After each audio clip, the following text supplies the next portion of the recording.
Thank you everyone for joining us today. Before we get started, I just want to take a moment to ensure that everyone in the audience is ready and comfortable with the technical aspects of this webinar. As you'll see, closed captioning is enabled for today's webinar. We also have American Sign Language, ASL capabilities enabled in this meeting. You can activate this by clicking on the interpretation icon on your Zoom navigation bar. If you need tech support during today's webinar, please send a chat message to the hosts, and our team will do our best to address that for you. Lastly, if you have questions during the presentation, please use the Q&A area to enter those. The questions will be sent directly over to our moderators during the Q&A portion of this webinar. Let's go to the next slide. The views expressed in written conference materials or publications and by speakers and moderators do not necessarily reflect the official policies of HHS or SAMHSA, nor does the mention of trade names, commercial practices, or organizations imply endorsements by the U.S. government. Today's webinar is hosted by our 988 CSR-TTAC. SAMHSA has selected Altarum to provide training and technical assistance support to states, territories, tribal organizations, and community partners across the 988 Suicide and Crisis Lifeline and Crisis Continuum of Care. Along with our partners, W2 Consulting Corporation and Change Matrix LLC, both of whom have extensive experience with crisis services and technical assistance, the Crisis Systems Response Training and Technical Assistance Center was formed to support the continued growth of the 988 Lifeline and build a more robust crisis care system. We also want to thank Purple Communications, Inc., who is providing our ASL interpretation for this presentation.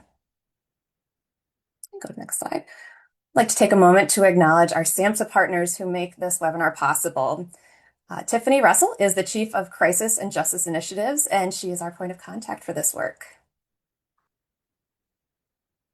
Internally, we have a team that puts together all of this material for us. So I'd like to recognize the team: Stephanie, Chizoba, Lydia, Liz, and myself, Megan. I will be helping facilitate the beginning portion of this webinar. We have a quick agenda today. We'll go over our learning objectives. We'll talk a little bit about collaborative response models. We'll have our guest presentation, Q&A, and at the end of this session, we'll have an optional 30-minute office hours for participants to ask additional questions and learn more about the TTAC. Next slide.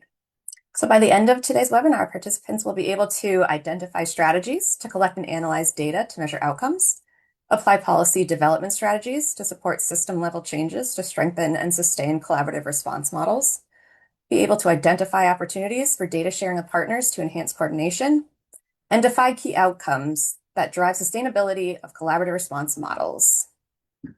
Next slide. It's likely that you know collaborative response is a best practice in crisis care. It improves behavioral health outcomes in terms of reduced arrests, improved de-escalation and linkage to care, reducing hospitalizations, and increases the use of community stabilization programs. We know this, but we also know that it can be challenging at times to sustain these models. And that's where today's session comes in. We're going to talk with an expert today on how we can use data, policy mechanisms, and governance to better support us in collaborative response models. Our guest speaker today is Matthew Moody, who is a principal consultant at Advocates for Human Potential. Matthew is a subject matter expert in the collaborations between 911 and 988. He has also worked previously with our TTAC to bring a lot of this information to our audiences, so we're so grateful to have him back. Welcome, Matthew. Thank you. Excited to be here.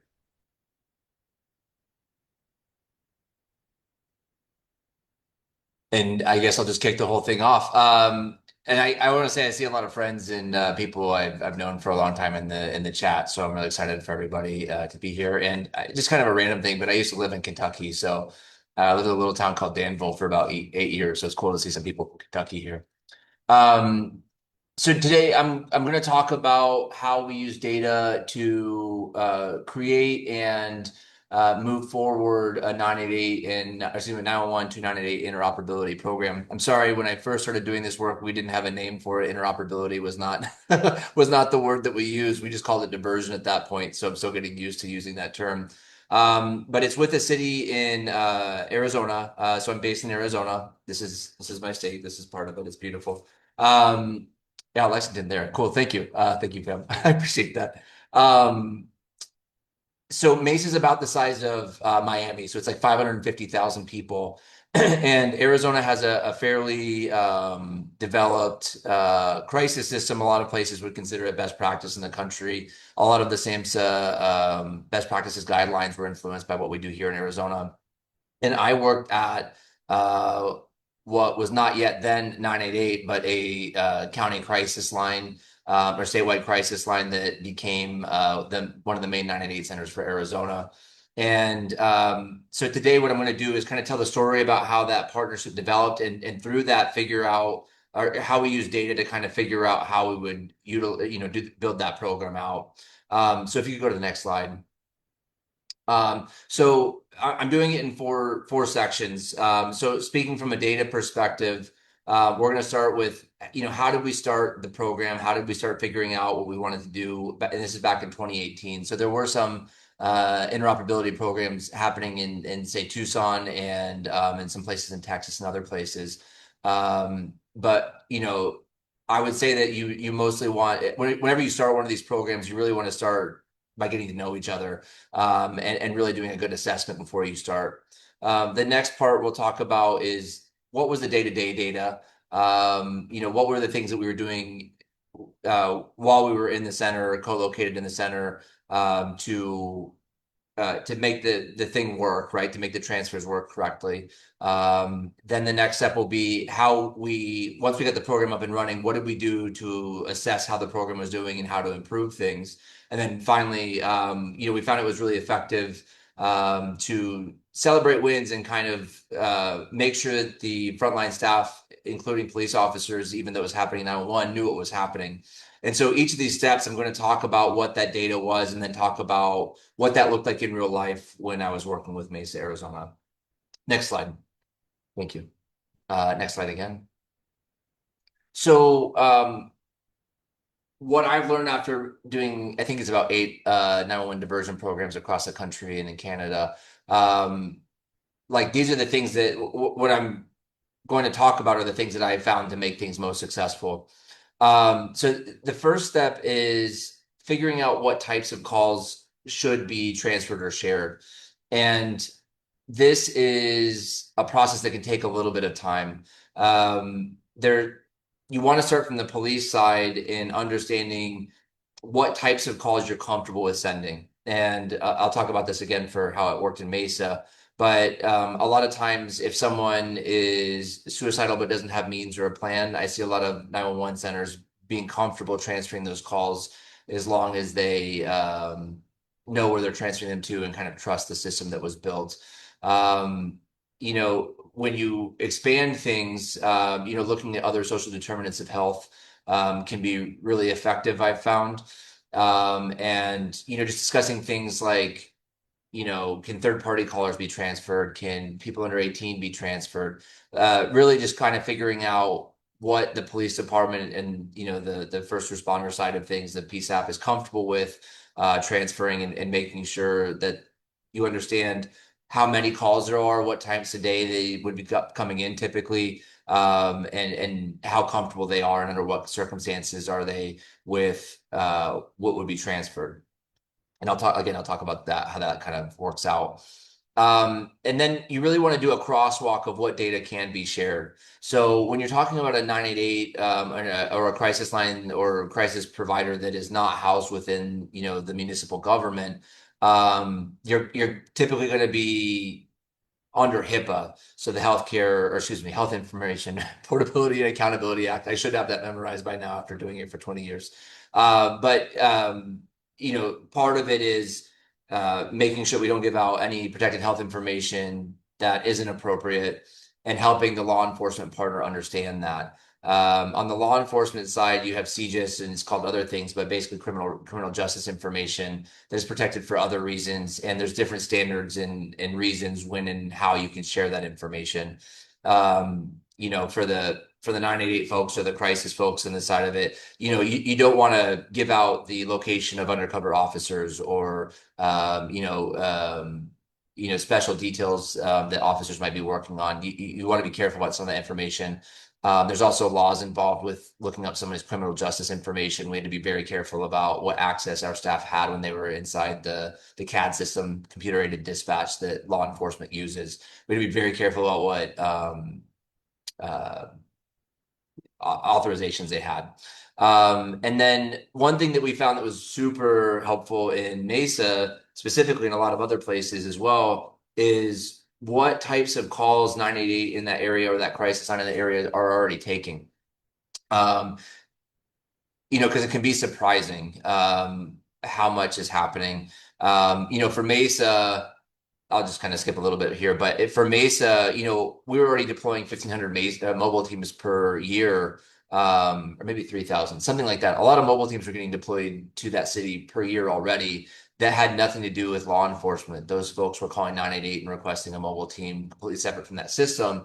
And when we were talking to Mesa City Council and Mesa leadership, they had no idea about that. And just helping them understand that, we already did a lot of calls and what types of calls we did really built a lot of faith in the system and understanding with how things were working out.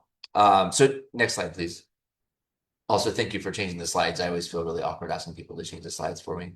Really beautiful picture of Mesa down there at the bottom. And I believe the Superstition Mountains here in Arizona. It's a very beautiful place out here. So, the way that the crisis system works in Arizona, we've had a pretty robust crisis line since at least the mid 2000s.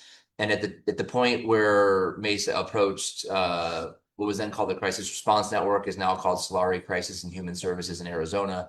We were already taking about 30,000 calls per month for this from the state of Arizona for all sorts of crisis stuff. So this is, before 988 was up and running.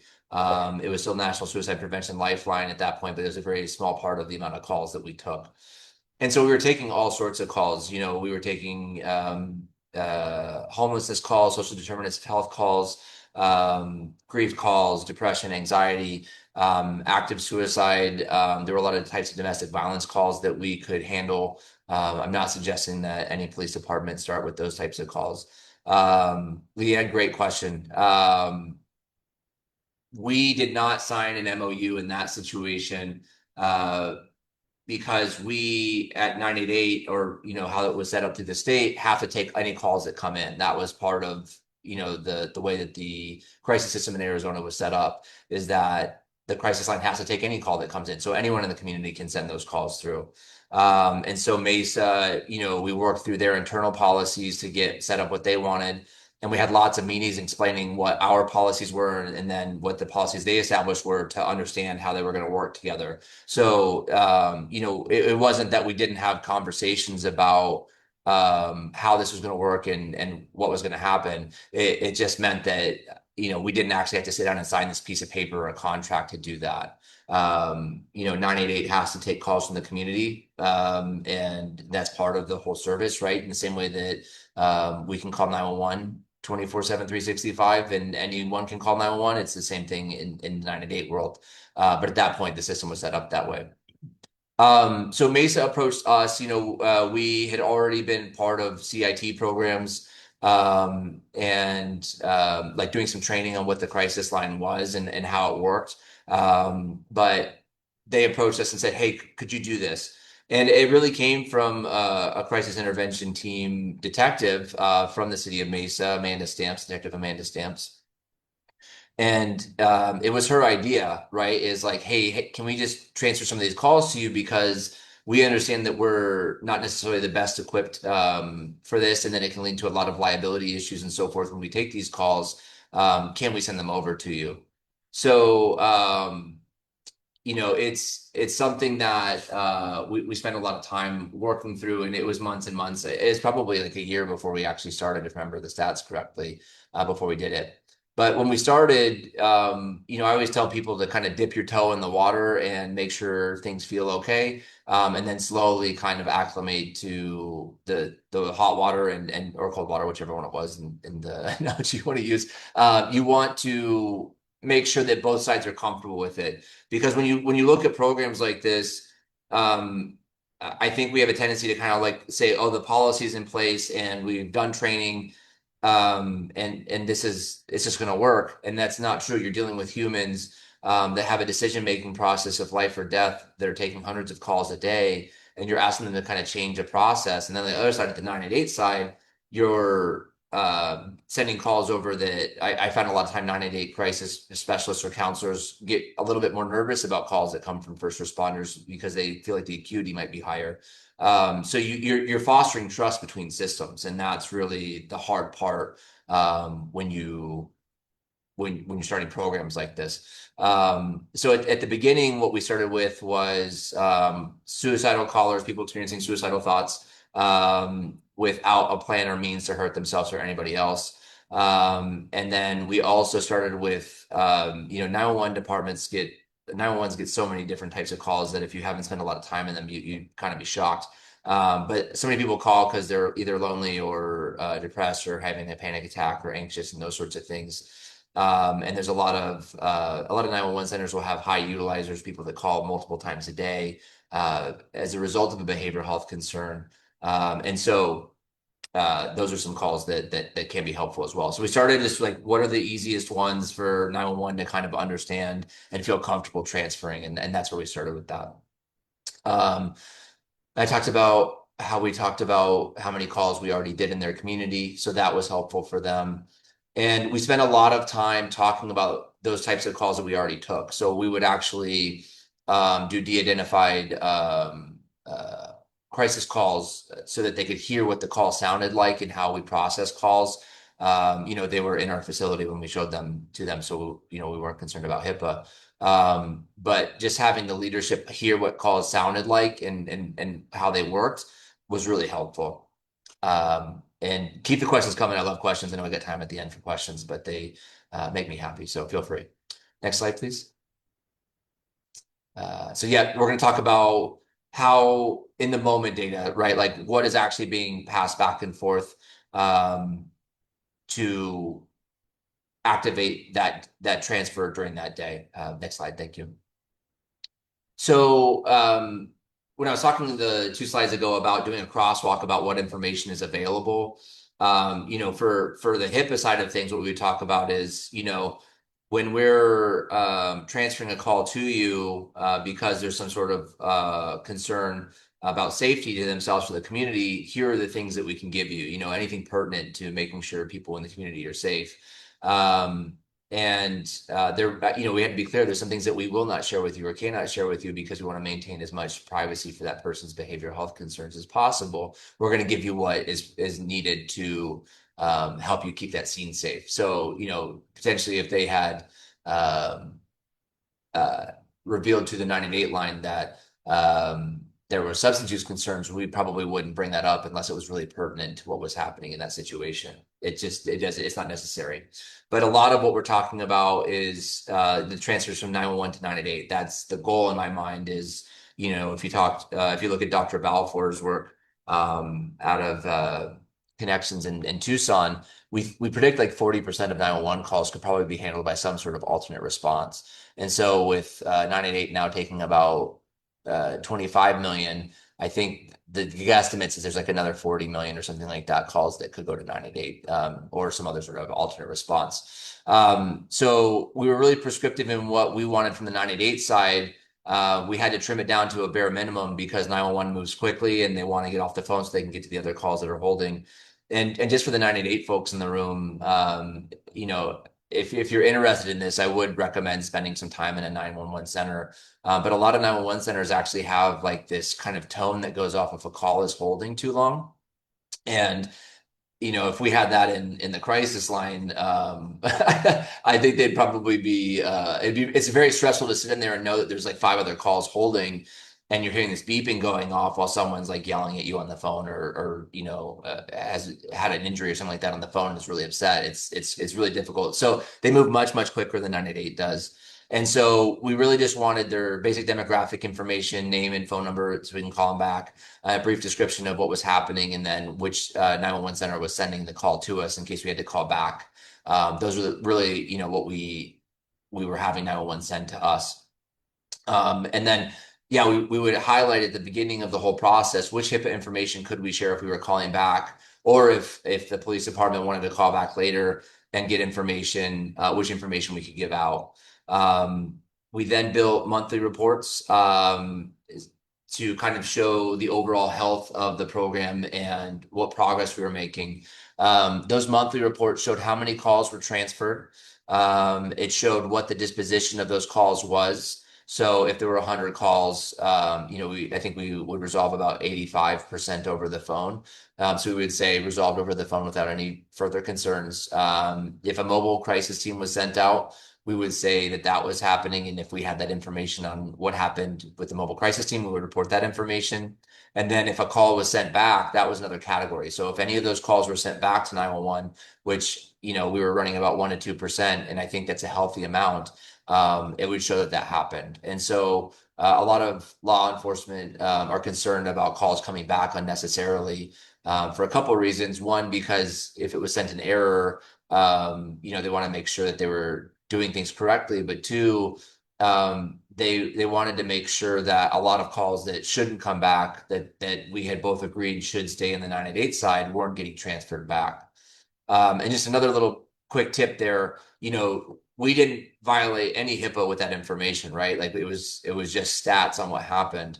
But to kind of bridge the gap a little bit and wanting to understand what happened, for those calls that were transferred back, I would go listen to those calls personally and make sure that they were a good transfer back, because then anything after they call 911 back is recorded on the 911 side. It's not that they already have that information, right? So, discussing what was said on the phone isn't violating anything because it was already said to 911. So then I could go back and kind of look at my company's electronic health record and see what happened on that call, listen to our call on our side that the 911 center didn't hear, see how things went, and see if there's anything that we could do to coach. And that was something that built a lot of trust with leadership at the 911 and the police department, was saying, hey, there were 2 calls this month. I reviewed them. Here's what happened on them briefly. I don't have any concerns about this, or the process failed because of XYZ. We're doing XYZ to fix it. And a lot of the way 911 centers work and police departments work is they have an open call, is what they call it, or a closed call. And so, in their mind, if a call is open, meaning that, a police officer hasn't gone out there and closed the call out, and said that everything's okay, it kind of is like on their task list or their to-do list, kind of either like literally on the computer or internally in their brain. And something I always say to people about folks that work in 911 is they feel a lot of like real personal liability for the people that call in. They want to make sure that person's good. And so these processes they've built up is helping them uh, make sure that they're double checking everything and making sure people are safe, because they get so many wild calls and situations. It's difficult to keep up with. So, a lot of times they want to call and say, well, what happened on the call? And that's not something that we can do because they transferred us the call. We handled the call. And they would like to be able to document a little bit like, oh, 988 says they did X, Y, and Z. We couldn't do that because that would then be violating HIPAA. There's no safety concerns in that situation. So what we would end up doing is we would tell the police department, hey, we received that call from you. We don't have any further concerns and don't have any need for the police, or there's no safety concerns at this time, right? So we didn't even like necessarily acknowledge that we worked with that specific person. We were just saying we don't have any concerns that the police need to respond to. And so that was kind of how we communicated that and got around, that. And, you know, if you're not thinking kind of creatively and spending the time to get to know the other system and understand each other, that conversation might not have happened in that way where that they would understand what happened. I had to go and explicitly say, hey, we cannot tell you these things, but we can tell you this. Would that work for you? And they're like, oh yeah, that works. It's not everything that we wanted, but at least it'll let us close the call out. Using quotes a lot because it's police lingo, 911 lingo. But that really helped them work through it. So I think I touched on all of this. Next slide. So, we had met with Mesa Police a bunch, Mesa 911 a bunch. We had worked out everything on how we were going to start the program. We focused on a training program. So we went and put all the 911 folks through, it was like a 1 hour training, classroom training. on the new policies that we came up with and what transfers would look like, but also helping them understand what 988 was like, what types of calls they take, what a call looks like, how we would process it. Like just something like explaining the length of an average 988 call is 12 to 14 minutes, when the average 911 call, I think, is 1 to 2 minutes. Helping them, just that alone, like really help them understand the difference in scope that we have. Like we can spend a lot more time with folks and really flesh things out with them and build a trusting rapport with them so that they can talk about the darkest moments of their life and the most difficult concepts that they're having to deal with. Like helping them understand that was really helpful. Um, so once that had happened, Mesa said, like, we'd like to co-locate somebody here. That's something that we had started in Phoenix, Arizona, um, police department before, and they were like, hey, we want that as well. So we found that co-locating a staff member there really helped with the training and the trust building between the two different organizations. And there's two different ways you can do that. I know I'm kind of deviating from the topic of today's talk a little bit, but there's what they do in Tucson, which is the crisis specialists that are co-located at the 988 or the 911 center actually take calls while they're there. And there was the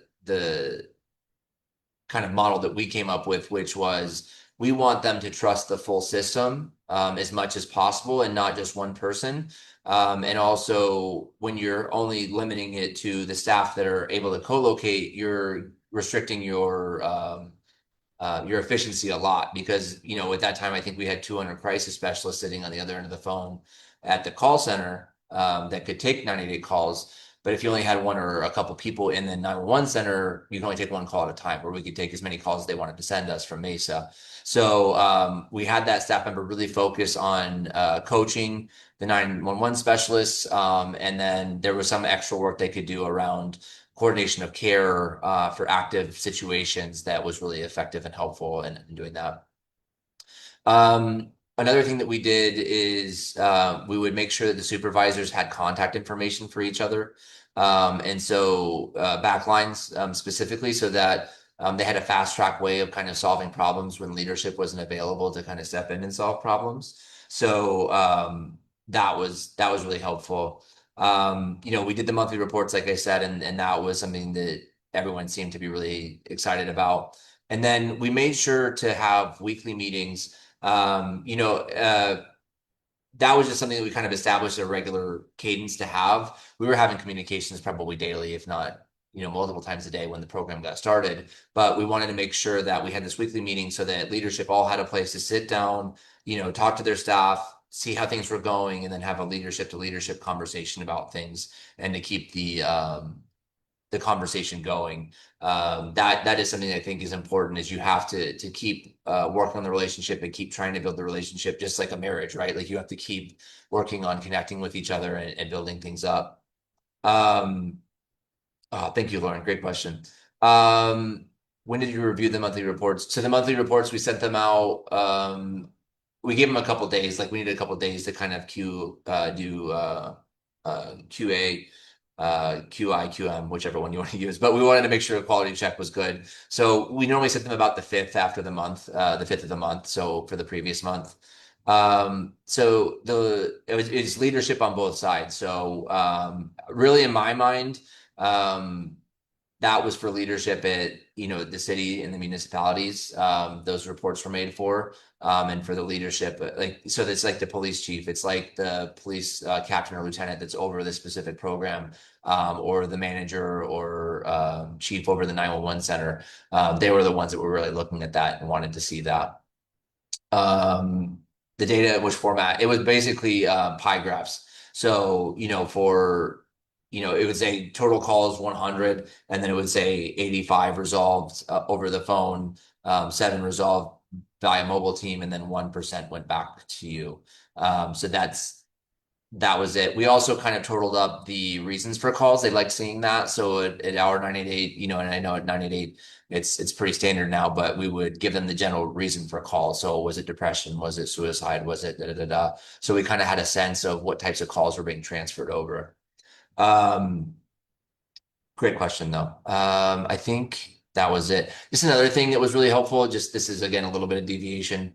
Um, we liked doing what I call cultural exchanges or ride-alongs. Ride-alongs is a very law enforcement used word, first responder word. But we'd have the supervisors from both sides go and sit in our 988 center, and the 988 supervisors go sit in the 911 center for like 4 hours and just see what it was like. And there were so many things that came out of that like shared learning that led to more and more transfers. Like 911 for the longest time did not, it wouldn't click with them that they could send third party callers. It's not something that, they typically understood for whatever reason. 911's been around since 1968 and it's built up its own culture and its own practices for a number of good reasons. They just didn't think about it. But when they were there and they heard some of those calls, they were like, oh, you guys can do that. So then we started doing more transfers from that. So it just made them a lot more comfortable with each other and built that trust up, like I was talking about. Next slide. Continuous data. Yeah, next slide. So really, once you got things rolling, like that was the really hard part. But we always wanted to figure out what was the best we could do and what was the most that we could do. And so this took a lot of like testing and figuring things out and trying different things. So once we figured out what call types we had, so let's say there were 4 call types, and we wanted to start seeing how many of them were being transferred. And um, like if you had, let's say, 4 types of calls, and one type of call was only getting one call transferred per shift, but they were having 70 of those calls in that shift, then we would start to go and ask people. So, okay, for example, we expanded Mesa after this process to transfer calls of someone that was suicidal with means and a plan, as long as they were consenting to care. So they were willing to be speaking with 988 and they didn't have immediate access to means. So, if their plan was to use a gun, but it was in a gun safe upstairs, and there was someone else in the house that could make sure they didn't go in that room, they would be comfortable transferring that call, right? Um, so that was one thing is like we've said we want to transfer these types of calls. If those calls are not being transferred, there's probably a training issue or something that we missed in coming up with their protocols. Let's go talk to some staff and say, hey, why didn't you transfer this call? Why didn't you transfer that call? Um, and sometimes it could feel a little bit big brothery to them, but once they understood, oh, I could have transferred this one and not had to do all this work and not had to send an officer out, they would typically come around to it. The other thing that we started doing was comparing, once we kind of capped that on that, once we started getting a lot of that, we would start looking at different ways of breaking down staff. So, we would break down every day of the week into 4-hour blocks and take every single 911 specialist name and see how many they transferred. And then we would do a comparative analysis and say, like, okay, on Mondays in the 4-hour block, they're transferring 100 calls, but on Mondays at 2 in the morning, when they have the same amount of calls, they're not transferring 100, they're only transferring 50. And we would do an analysis. And then if there was 1 or 2 staff that were way less on that shift for that area, we would go talk to them and say, hey, what's going on? And we might need to do additional training, or we might have our co-located staff member sit with them specifically and help coach them on specific calls that they could transfer until they got it. What I found in working with a lot of 911 centers is there's some people that have been on for a long time, 20, 30 years, a lot of them. It's really incredible. And those people typically are more resistant to change because they've seen so many changes over the years. And so going to them specifically and kind of talking to them and figuring out why they weren't doing those transfers really punched a lot of holes, in our logic, but allow us to build a better, stronger program. Um, yeah, and night shifts tend to lag behind. That was something that we learned. But they're not in the face of all the administrators and leadership that are making these decisions. And they are, if we had our co-located staff there, we always did like noon to 10 p.m. because that's when the bulk of the calls were coming in. So if you got someone that came on shift at, midnight or 1 in the morning, they never saw the person. So they never saw the co-located staff. So they're never going to have someone to talk to and those sorts of things. It's allowed you to work through all of them and kind of figure it out. So that was really like the cutting edge that we figured out data wise, and it's laborious. And Mesa only has, I think, 60 call takers. Phoenix has 200. So when we started doing it with Phoenix, it's a whole lot more work to keep up with that. And then you think about staff turnover and, all these things that are happening, FMLA requests when someone's out for a couple months and you have to retrain them. All these things kind of are there and exist. And I think about something like LA County. LA County has like 88 PSAPs just inside the LA County sheriffs. So it's a whole different beast. You talk about New York City. They have different PSAPs for above the street, and they have a whole separate 911 center for under the subway because there's so many calls that happen during the subway. So those are kind of the ways that we looked at how do we keep pushing things forward. And once you really capped out with all of those things, then we would look at, hey, okay, things are working well. Are there any other types of calls that you'd be willing to start transferring over now that you understand things? One example was, sorry, go to the next slide and make sure I'm not rehashing some of myself here. Um, um, yeah, we covered most of this. One of the things that we found when we are doing training is I would kind of describe um, we take calls from people that are under 18, right? That's just something that 988 can do and a crisis line can do. And there's different strategies on how you address that, but um, a lot of times people will call the police because their child is refusing to go to school, is not responding to parental commands, is having emotional outbursts, and these sorts of things. And I think the thinking a lot for parents is, I don't know what else to do. I'm going to call 911 because that's the only number I know to call. And sometimes they really want a police officer to come out and scare their kid into doing whatever they say. And so I would keep talking about, well, we talk to kids and we can handle these things with this thing. It wasn't until we were doing these trainings and one of the 911 staff said, "Oh, do you mean like an incorrigible juvenile?" And I know what juvenile means. I know the word incorrigible means. It's really difficult to say for me, but I knew what the definition of the word was. But for the police, incorrigible juvenile or juvenile disturbing is a very specific call type. And once they understood that that call type was something that we could send over, we updated the policy and may send some of the other cities. Like if a parent calls and there's no property destruction and they're not hurting themselves or anybody else, they'll transfer that call over to us. And some of the cities in Arizona will actually say, this is not a police matter. Let us get you over to the experts that can help out with this. Because what's happening when a child is refusing parental commands, their emotional needs aren't met, right? They don't have emotional safety. They might not also have physical safety, and that might be causing them to not have emotional safety. And so we let the police kind of sort out, is there anything happening right now that's an immediate concern? And if not, then let's get it to someone that has this background in social work, counseling, psychology that takes these types of calls all day and processes this type of stuff. Because 911 staff, a lot of them, I was surprised at how many did not even know what behavioral health was or mental health was. So you're really starting at ground level with a lot of staff, and they're incredible human beings, but they just didn't know. Um, so yeah, we spent a lot of time, we talked about everything really. But we spent a lot of time going after individual staff and talking to them and saying, hey, your staff, your friend that sits right next to you transferred 25% more calls than you. What's going on?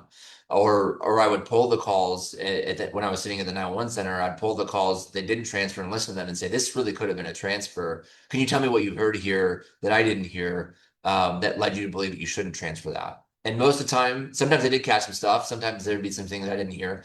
But a lot of time they forgot about it or they weren't sure. And so they just wanted to default to what was safe. So that's how it worked. Next slide, please. So yeah, this is something that was a little bit surprising too. And it was just kind of like, I'm a counselor. What is the term we use? Woo woo. I'm very, I'm very pro good feelings and celebrating wins and positive reinforcement. Can you go to the next slide? So one of the things that we found out was I was in Calgary, Canada when we figured this out, but they have these monitors above the whole floor, the whole 911 center there. And when we transferred our first call, we put the 911 specialist face up, and then we put a little quick description of the call and said this call was transferred successfully. And then we just rotated that in the slideshow that they had throughout the day.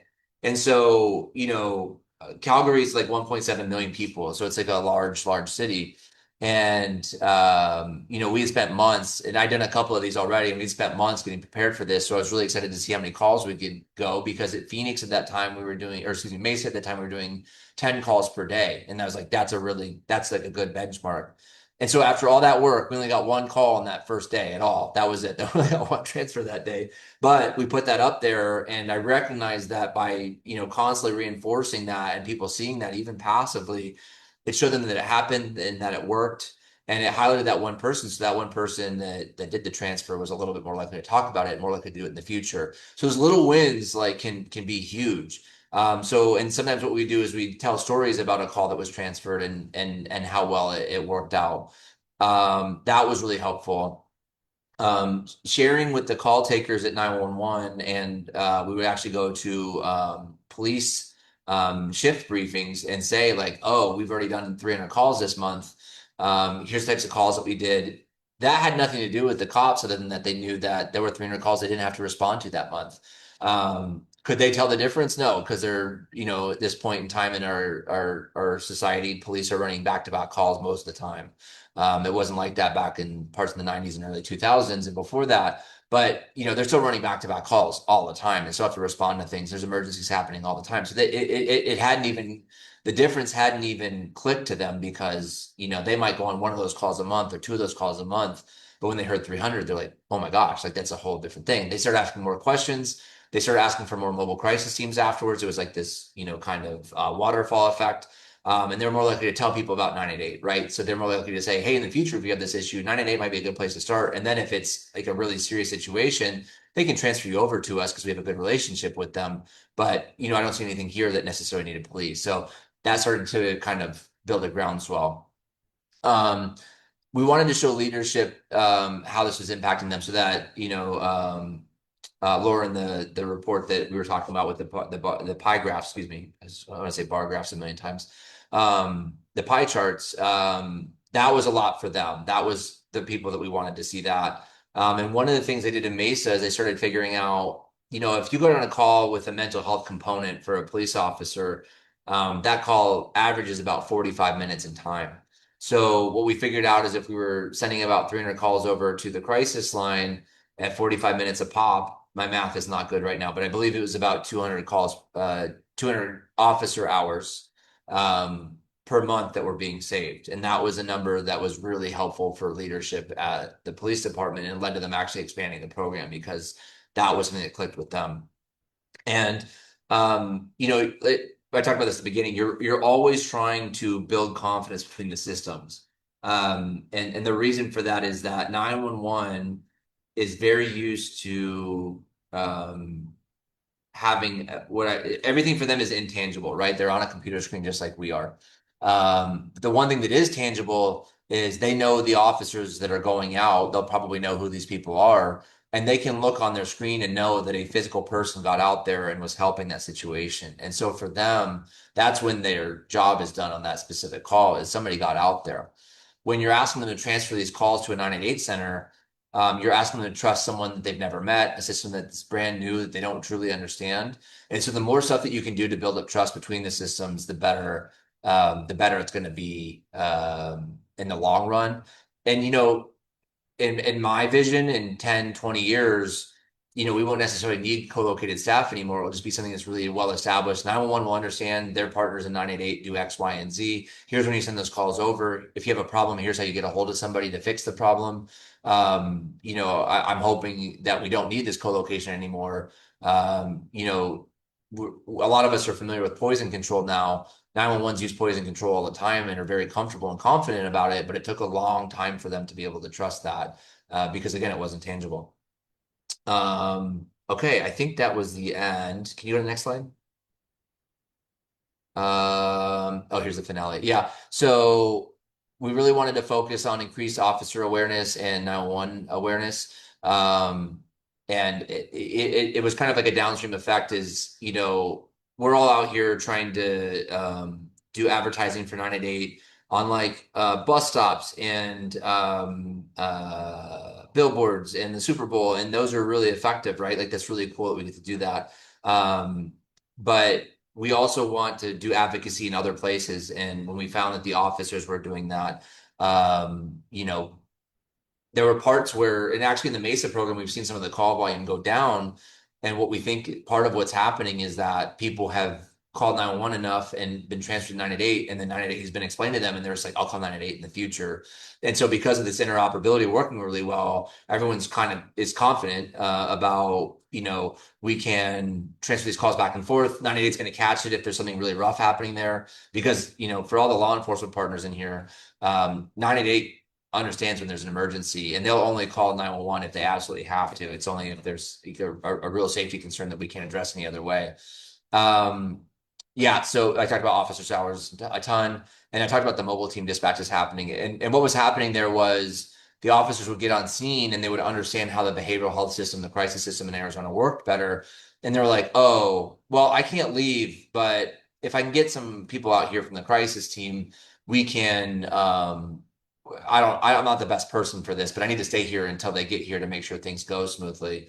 And actually, what happened is Mesa came back and said, okay, what else would you guys want to do? Pie in the sky ideas. And I was like, well, a lot of issues with mobile teams for officers is response time. And in Arizona, we do a pretty good job. Like I think our average response time for first responders is like 34 minutes, somewhere between 30 and 40 minutes, which is way shorter than this national standard of 1 hour within our urban community, right?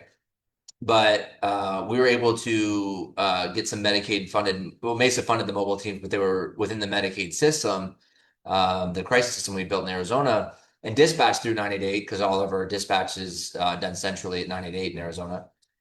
We were able to get some teams that had a response time in some zip codes of 13 minutes. So that was the average over the month was a 13-minute response time. And officers hate waiting. 10 minutes for the average police officer, I would say, is an eternity. So waiting for an hour for a mobile team when they don't know how to just talk, with people having behavioral health concerns, then they can just talk. But it kind of gets redundant for them and they kind of feel like they want to move on to the next thing. When it became 13 minutes and they knew it was going to get there really quick, they started using it more. So those are kind of some of the downstream effects of this. Also, just another beautiful picture of Mesa. Um, I think this is Flatiron, if you want to look up the mountain, but it's a cool hike that you can do. So anyway, I live in a very beautiful place, but I don't think there's like a lot of communities in the country that have beautiful vistas like this right in the center of town. Um, Next slide. I think we're at the questions portion. Yep, there we go. And there's my contact. I'd love to talk with everybody and reconnect with anyone that I haven't connected with in a while. Some of you guys I saw last week, so it's cool to see you again. But yeah, any questions?